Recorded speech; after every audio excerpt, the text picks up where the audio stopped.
Angkatan 11 Kabupaten Indramayu, unit kerja SMK Negeri 1 Tasik. Bersama saya sudah ada Bapak Muhammad Iqbal selaku Kepala Sekolah UPTD SD Negeri 2 Kecamatan. Betul, Pak? Oke. Perkenankan saya pada kesempatan ini ingin mewawancarai Bapak terkait dilema etika atau kejikan. Maka bisa dimulai, Pak? Mangga, bisa. Baik Bapak, selama ini bagaimana Bapak dapat mengidentifikasi kasus-kasus yang merupakan dilema etika atau kejikan moral? Nah, terkait masalah kasus dilema etika ataupun kejikan moral, nah jadi selama ini saya mengidentifikasi kasus dilema etika ataupun kejikan moral itu melalui beberapa langkah kunci. Yang pertama, saya selalu memastikan bahwa saya memahami situasi secara menyeluruh. Nah, jika ada kasus yang melibatkan dua kepentingan atau nilai yang sama-sama penting, tetapi saling bertentangan, ya, nah saya ini mulai mencurigai bahwa adanya kasus dilema etika. Nah, misalnya ya, saat ada situasi di mana kebijakan sekolah ya yang mengutamakan disiplin ketat, nah, berbenturan dengan kebutuhan emosional dan kesejahteraan siswa. Nah, ini adalah tanda bahwa saya ini sedang menghadapi dilema etika, Pak. Nah, selain itu saya juga memperhatikan masukan dari berbagai pihak, termasuk guru, siswa, orang tua. Nah, jika ada perbedaan pandangan yang tajam tentang mana yang lebih benar ya, atau ada hal yang benar dan salah ya, nah maka hal itu seringkali menunjukkan adanya bujukan moral, Pak. Nah, sebab untuk kasus dilema etika itu biasanya benar lawan benar, Pak.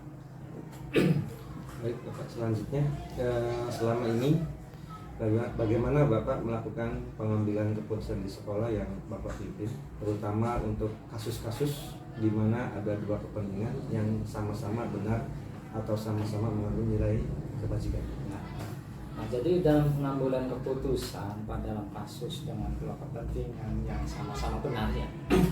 Nah, jadi ketika menghadapi dua kepentingan yang sama-sama benar, saya ini selalu mengutamakan pendekatan berbasis nilai-nilai kebajikan.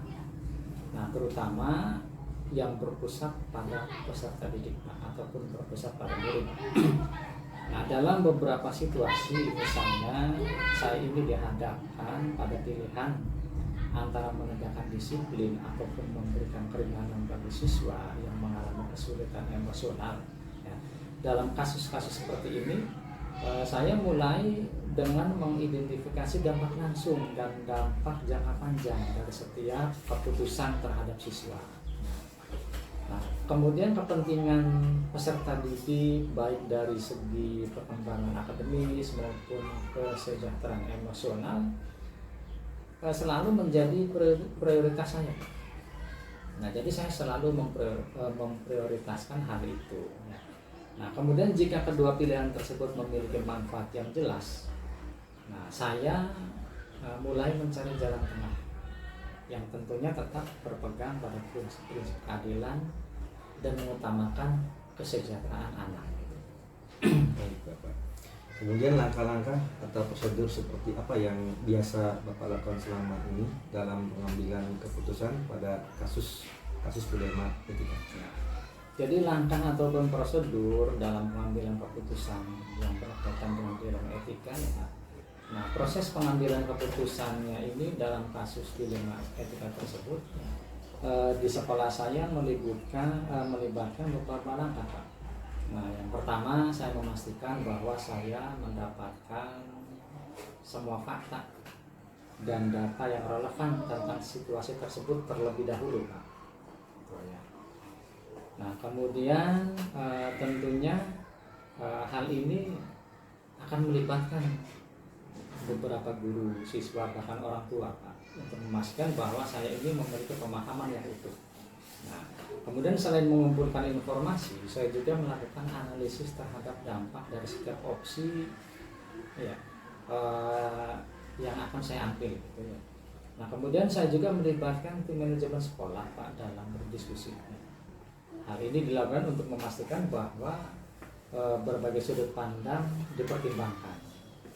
Nah, dalam beberapa kasus saya ini meminta masukan dari pihak eksternal seperti pengawas sekolah ya.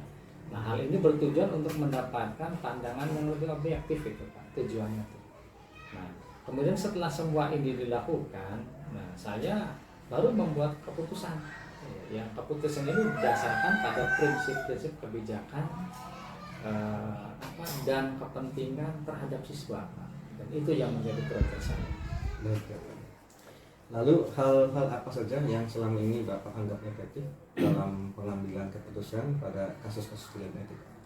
Nah, salah satu hal yang saya temukan paling efektif dalam pengambilan keputusan adalah keterbukaan dan komunikasi yang jujur Pak.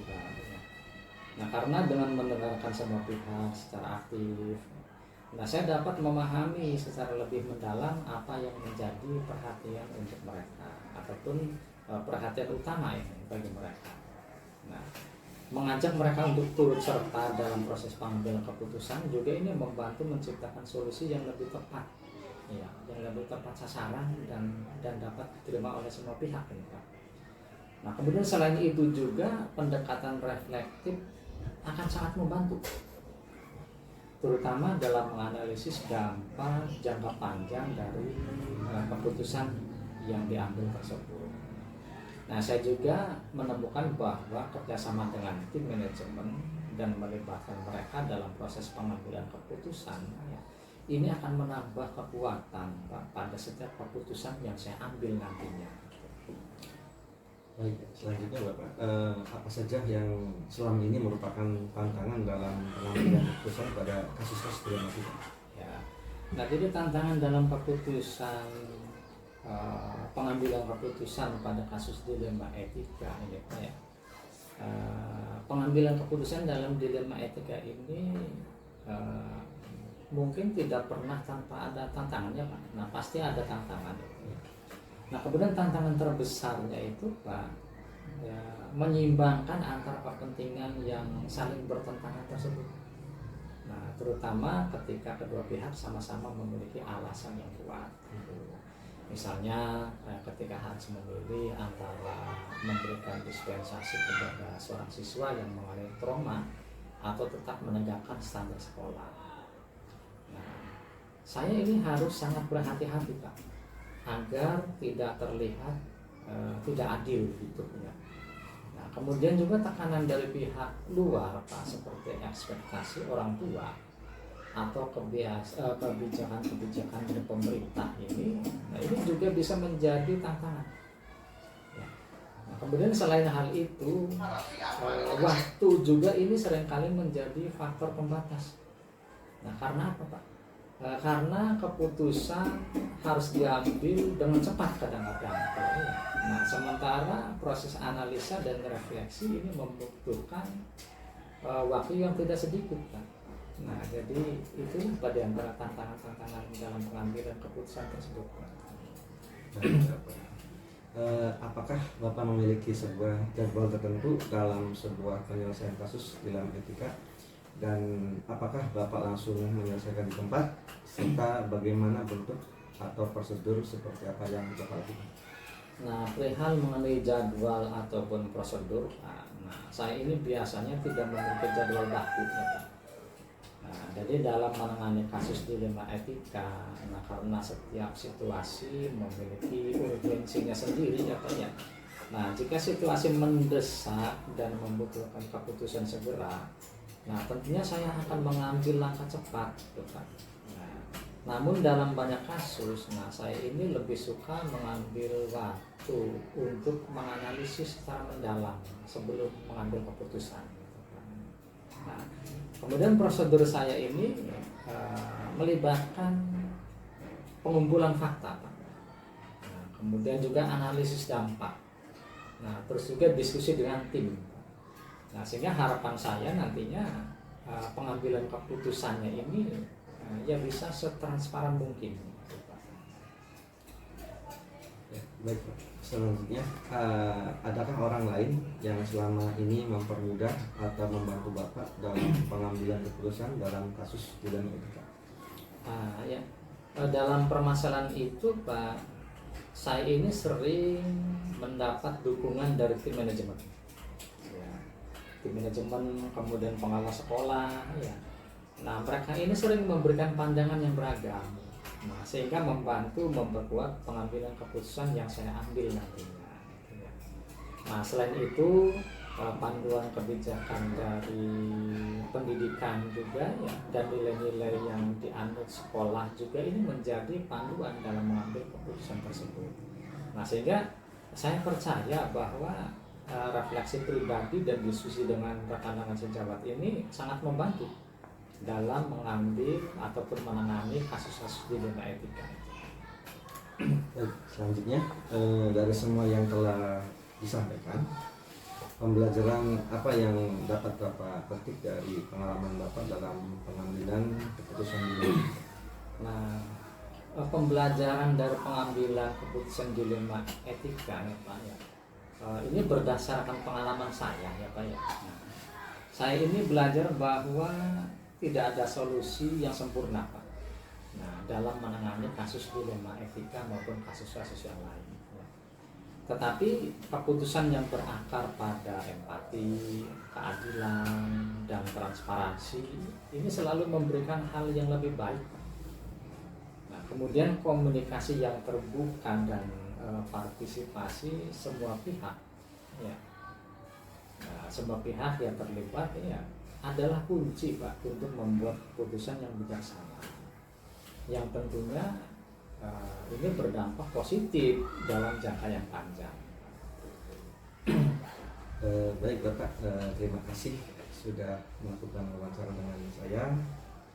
Kurang lebihnya apa yang telah disampaikan Bapak sudah cukup jelas Pak ya terkait dilema etika atau pendidikan moral. Terima kasih Bapak. Sama-sama Pak. Baik, terima kasih. Hari ini pada kali ini saya sudah mewawancarai Bapak Muhammad Iqbal selaku Kepala Sekolah UPTD SD Negeri 2 Cambak.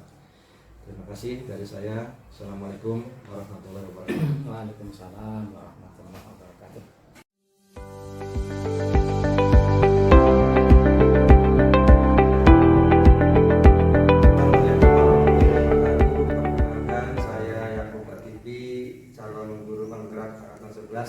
Kabupaten Indramayu, unit kerja dari SMK Negeri 1 Trisi. Bersama saya sudah ada Ibu Nung Nabiah selaku Kepala Sekolah Dasar Negeri UPTD SDN 1 Mundak Jaya. Selamat siang Ibu. Selamat siang. Baik, pada kesempatan hari ini saya akan mewawancara Ibu selaku Kepala Sekolah yaitu terkait dilema etika atau ujian moral. Langsung saja Bu ya. Ya. Pertanyaan pertama, selama ini bagaimana Ibu dapat mengidentifikasi kasus-kasus yang merupakan dilema etika atau ujian moral? Dalam menyelesaikan kasus seperti itu, tentu langkah pertama saya mencari pembenaran dulu, apakah kasus itu benar ada, tidak, kemudian cek dan dicek, mendengar, melihat kepada yang bersangkutan. Setelah itu ditemukan, dalam mengambil keputusan saya sudah terbiasa mendiskusikan atau bermusyawarah dengan guru yang langsung bersentuhan dengan siswa. Seperti itu, jadi sebelum mengambil kebijakan atau keputusan saya selalu mendiskusikan itu dengan pihak-pihak guru, terutama wali kelas. Selanjutnya, selama ini bagaimana Ibu menjalankan pengambilan keputusan di sekolah Ibu, terutama untuk kasus-kasus di mana ada dua kepentingan yang sama, kepentingan yang sama-sama benar atau sama-sama mengandung nilai kebajikan? Biasanya dalam menghadapi kasus seperti itu, karena memang betul di satu sisi ada aturan yang perlu diterapkan, kemudian juga di satu sisi ada sisi kemanusiaan kita yang memang harus tetap dijadikan pertimbangan. Biasanya saya setelah berdiskusi dengan guru, terkadang melibatkan juga dewan sekolah, dewan komite, saya melakukan pendekatan secara personal ketika menghadapi kasus siswa misalnya. Saya mencoba mengundang wali muridnya, pendekatan secara personal, menjelaskan dulu aturannya seperti ini, kemudian juga harus dijalankan seperti ini. Nah, setelah itu ada pertimbangan kebijakan setelah memberikan pemahaman kepada wali murid, supaya ketika saya mengambil keputusan atau memberikan keputusan, setidaknya wali murid itu sudah tahu aturannya seperti ini. Jadi selalu melakukan pendekatan secara personal, disampaikan dari hati ke hati sebelum saya mengambil tindakan atau keputusan. Langkah-langkah atau prosedur seperti apa yang biasa Ibu lakukan selama ini? Saya biasanya langsung recheck pembenaran dulu, benar nggak ini kasus ini terjadi. Kemudian saya cek juga latar belakangnya terjadinya kasus ini seperti apa. Karena terkadang ketika kita menjudge suatu kasus, kita tidak melihat dulu sebenarnya terjadinya ini itu akibat dari apa, dampaknya dari apa. Jadi saya telusuri, kemudian setelah ditelusuri saya cari penyebabnya. Setelah ketemu penyebabnya baru saya cari solusi dalam bentuk keputusan itu yang sekiranya keputusan itu pun tidak merugikan pihak-pihak terkait. Baik. Kemudian hal-hal apa saja yang selama ini Ibu anggap efektif dalam pengambilan keputusan pada kasus-kasus dilema ini? Ya, itu tadi saya lebih cenderung kepada pendekatan personal dari hati ke hati. Kemudian saya juga pendekatan kepada stakeholder saya, salah satu di antaranya adalah guru, bagaimana untuk meminimalisir tadi itu apa kasus dilema etika itu terjadi. Kemudian juga pendekatan kepada wali murid, pendekatan juga dengan siswa sambil ngobrol-ngobrol lah di luar acara resmi gitu untuk menghindari hal seperti itu. Jadi bagi saya pendekatan secara personal, pemberian pengetahuan dari hati ke hati itu lebih efektif sih.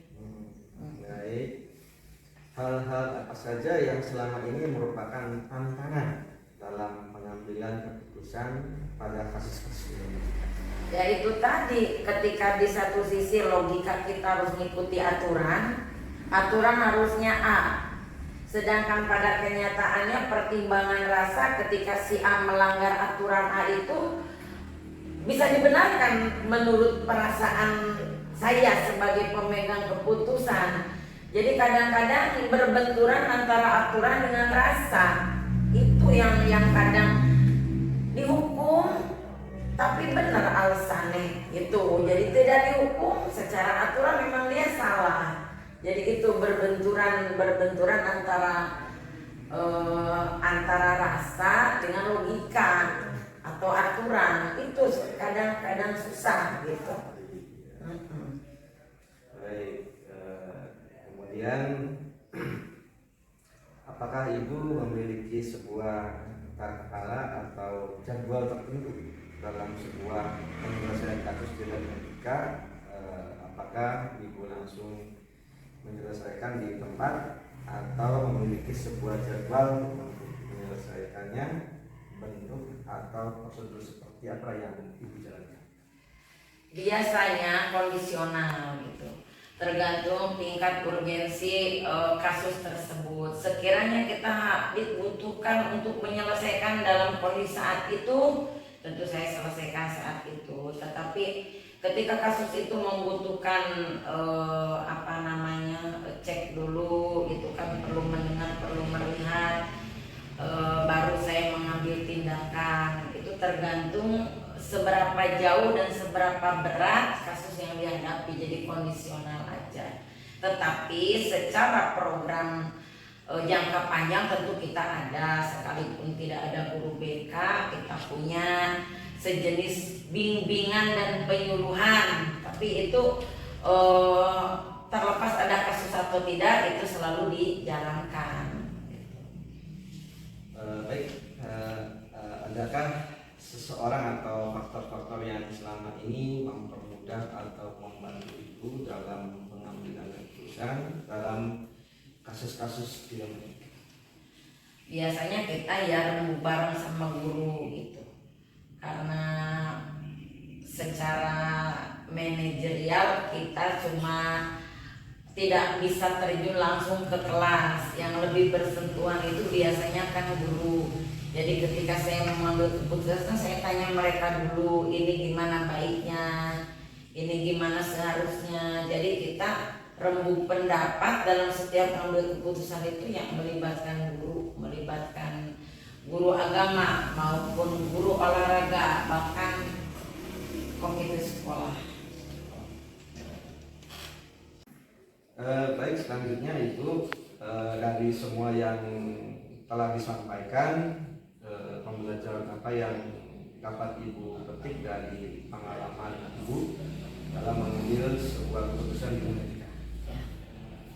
Sebagai seorang pimpinan tentu merasa berat ketika harus mengambil sebuah keputusan yang bersifat dilematik.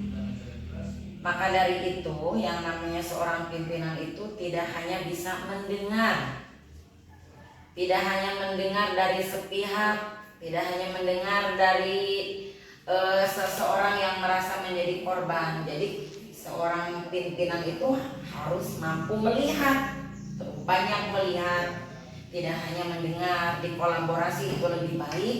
Jadi jangan sampai kita itu salah mengambil keputusan, salah menentukan langkah, karena tidak sedikit akibat dari pemegang keputusan salah mengambil langkah, banyak pihak yang dirugikan secara sepihak.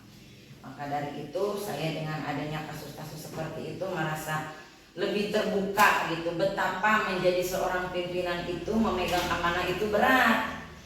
Karena apa? Di sana kita dituntut untuk bersikap adil, dituntut untuk bersikap bijak, dituntut untuk lebih merasakan why gitu. Kenapa hal itu terjadi? Jadi jangan menilai sesuatu sudah terjadi kita ambil tunjangan, kita lihat dulu latar belakangnya seperti apa. Jadi banyak hal yang saya dapat sebagai pimpinan dengan adanya penyelesaian kasus yang seperti itu. Karena logika berbicara A, rasa kita berbicara B, enggak sinkron. Jadi bagaimana ini? Itu membutuhkan pemikiran yang sangat luar biasa. Walaupun pada akhirnya mudah-mudahan setiap keputusan yang saya keluarkan, yang kami keluarkan tentunya bisa diterima oleh semua pihak. Tuh, yang namanya kepala sekolah itu pemegang kekuasaan tertinggi dalam lingkup sekolah gitu kan. Di sana nanti kita harus sama seperti yang saya katakan tadi, di awal-awal kepemimpinan kita itu banyak mendengar, banyak melihat, mendengar aspirasi mereka, melihat SDM yang di bawah kepemimpinan kita. Kita nggak usah dulu membuat satu keputusan, membuat satu tindakan. Selama minimal 3 bulan, maksimalnya 6 bulan, kita itu mendengar dan melihat situasi di tempat kita diangkat menjadi pimpinan itu. Karena tidak sedikit kadang ide-ide itu muncul dari pergerakan mereka gitu. Oh, si A itu seperti ini karakternya, itu lebih ke pendalaman karakter aja.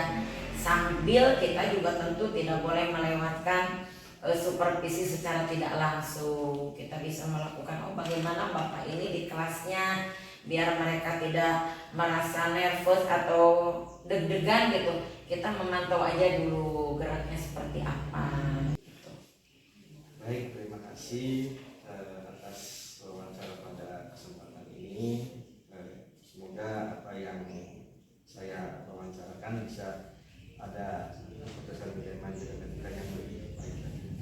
Terima kasih atas wawancaranya pada Ibu Maria selaku Kepala SD PTD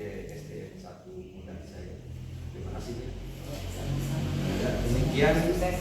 terima kasih. Demikian wawancara saya bersama Ibu Kepala Sekolah dari UPTD SD Negeri 1 saya. Terima kasih. Sekian dari saya. Assalamualaikum warahmatullahi wabarakatuh.